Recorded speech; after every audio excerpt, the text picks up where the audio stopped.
people say, well, I'm not celebrating the Pilgrims. I'm celebrating cornbread and macaroni and cheese battles and gumbo battles. Okay, that's fine. I mean, I'm not tripping. I don't look.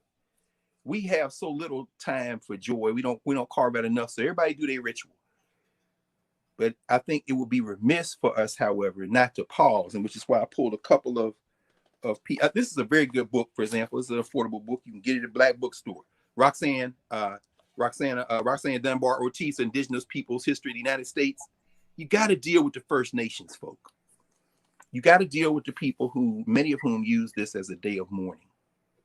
And if there weren't a plague and I was in DC and I didn't go to the Macy's parade, I would spend part of Thanksgiving down the National Mall at the museum.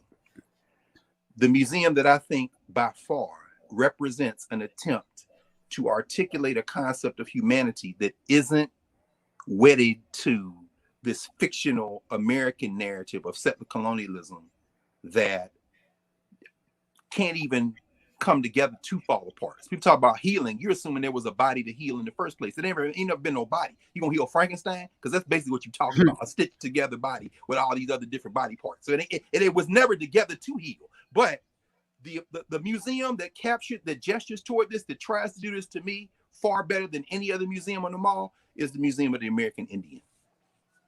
First of all, because they approached it with the concept that American Indian means everybody who was on this side of the ball when East met West 500 years ago. So they don't stop at the borders of the United States. Second of all, from the architecture to the plants that surround it, to the exhibits, to everything in there, they've created it in a way to showcase Native American worldviews, which is why it's one of the, well, at least according to some of the people who work for Smithsonian, it's one of the least well-attended museums. Because if you're not willing to open yourself up and give yourself over to the concept of other people in the world and trying to immerse with them, it's not easy. They don't have no linear beginning and end. No, they're gonna make you work for it. And when I think about the fact, I pulled a couple of exhibition catalogs, which again, these are also very affordable. You can find them. I love their exhibition catalogs in many ways because this is the one about all the treaties that the United States created and broke with them, nation to nation, treaties between the United States and American Indian nations. It's very good. The other thing is they showcase Native American scholars and Native American community workers. It's very important. So they had an exhibit on this. They had all these treaties laid out, and they walked through. This is what you said that you broke. This is what you said that you broke. This is what you said is very. But this one is the one I want to end with on the American Indian just for a second. Officially Indian. Symbols that define the United States. And of course, that's the famous buffalo head nickel that we all know about, right? This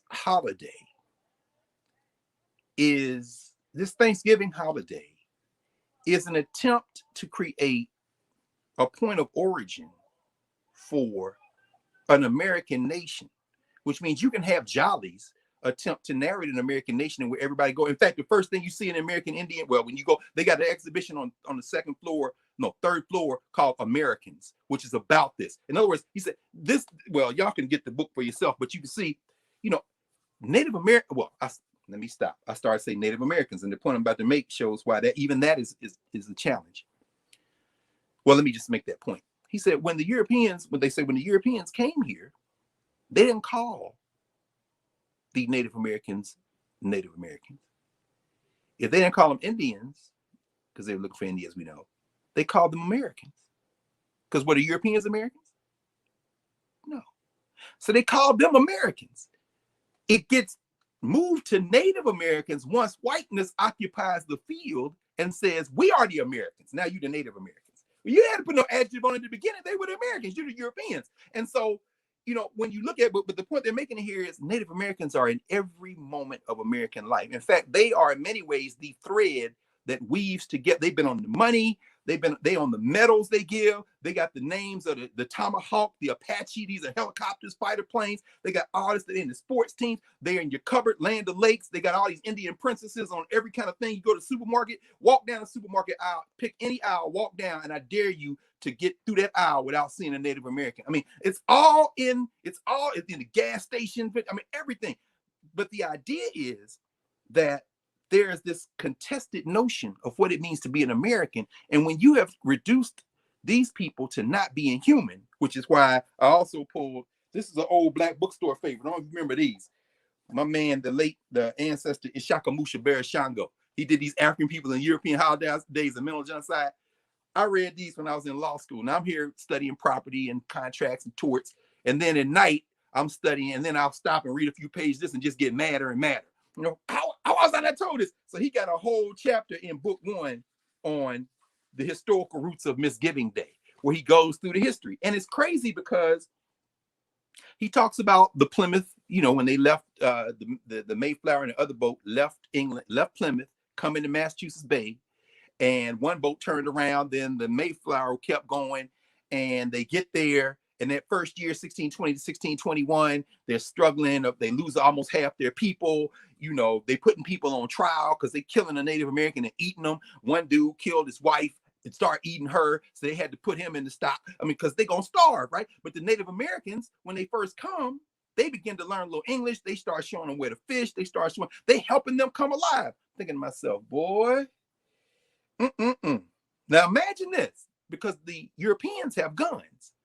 They're not the only people on the planet with the guns. Koreans got guns. The Chinese got guns. I'm thinking to myself, boy, if there was a way to communicate and y'all could have got some Native Americans some of these guns, we'd be having this conversation in Europe, and we wouldn't be talking about Black Lives Matter because we'd be running things because Africa got all the natural resources, and we'd probably be sending care packages to Europe. But at any rate, they didn't do that. That obviously didn't happen.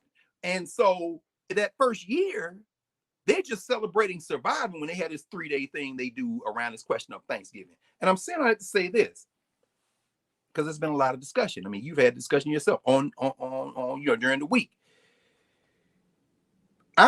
People talk about the 1619 project for the New York Times, and then these reactionaries come up with a 1620 project because they want to talk about Plymouth, Massachusetts Bay Colony, Plymouth Rock. My question is, what's the difference? What's the difference between 1619 and 1620? What is the fundamental difference? I don't mean the difference in emphasis, because the difference in emphasis is like, well, Black people were there too. They're there. Well, the project of settler colonialism, after all. So, in other words, you're saying the same thing they're saying about Massachusetts Bay Colony, but you just saying that you were in it too. No, that's not what I mean. Well, what do you mean then? Because I for damn sure can't understand what, because the first Africans that were brought here by Europeans in any appreciable number, meaning more than a couple of dozen, I'm not talking about Pedro Alonso Nino, who came with Columbus and them, or any other Africans who ostensibly came before any of them. I'm talking about 1526, when the Spanish tried to set up a colony down there near South Carolina, where it's now South Carolina, the PD River, and them Africans revolted and was like, peace, and went with the Native Americans, and the Spanish left.